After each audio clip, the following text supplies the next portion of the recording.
involved business and the beginning of this new South Africa.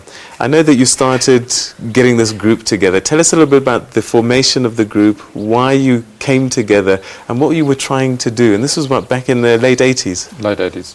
So in 1988, there was a meeting of senior business leaders with the UDF, COSATU, and various other extra-parliamentary, as they were called then, organizations. And they resolved to in the spirit of trying to create an understanding between business and the extra-parliamentary groups, they resolved to create something called the Consultative Business Movement to facilitate talks as a pro-democracy agent at that point in time.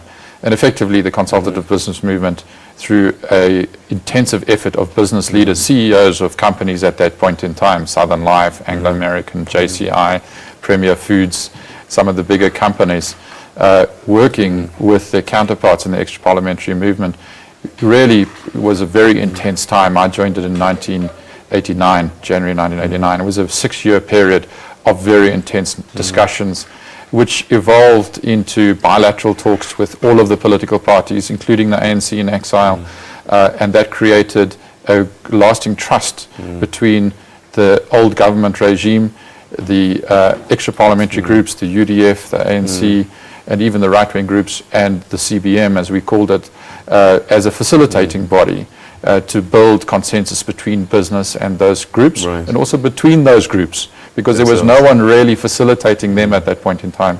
And so by the time Madiba was released in February 1990, we had extensive talks with all the parties, and we'd laid the foundation for Madiba to speak to the business. And on the 23rd of May 1990, I convened a conference at the Carlton Hotel where 350 business leaders met with 40 members of the ANC, including Nelson Mandela, Thabo Mbeki, Joe Slovo, Cyril Ramaphosa, Jay Naidoo, those sorts of people who were there at the time.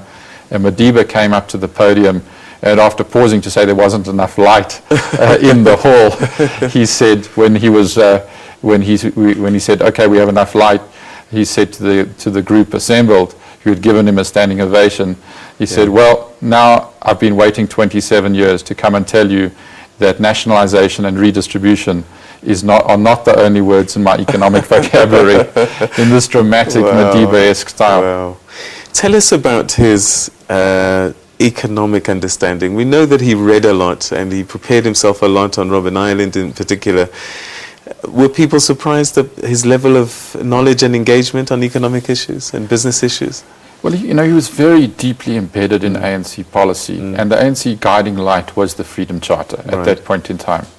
And so Trevor Manuel, Tita Mboweni, Ketso Gordon, all the people in the ANC economic department were very engaged, as was Thabo Mbeki and people of that ilk, in discussing with Madiba all the issues around the economic policy.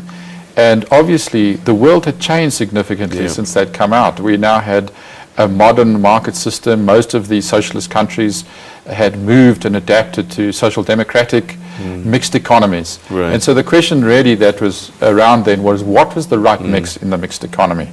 And that evolved through discussions with various people, but including at Davos in the World Economic Forum, with heads of states of these countries that had reformed their economies away from socialist economies towards a market economy. Witness China. And so he was very quick and very very flexible in his way of thinking. And if you go back, and Goldman Sachs has just released this report, 20 Years of Freedom, and you look at what he inherited in 1994, he really inherited a broken economy. It was an economy that had no foreign reserves. It was a very small economy. We had inflation of over 14% for the 14 years prior to 1994. And they had to face up to the fact that the country needed very strict fiscal discipline in order to create stability, in order to build a base. And they did extremely well in the post-94 period. Tell me how much confidence he gave business, because business for years and years had heard about this communist, this guy who's socialist and was going to nationalize. He said the right things at that first meeting, but did they suddenly sort of exhale and have a sigh of relief that, my goodness, okay, we're dealing with some people that we can deal with? Well, the business really, I think, responded extremely well and warmly to Madiba, absolutely, I think there was a point prior to that where, by and large, the white community and the business community were petrified of what was coming. But, you know, Madiba really broke down that PW Botha finger saying Red Khafar, and, you know, created an atmosphere of reconciliation between white and black community, and particularly with the business community.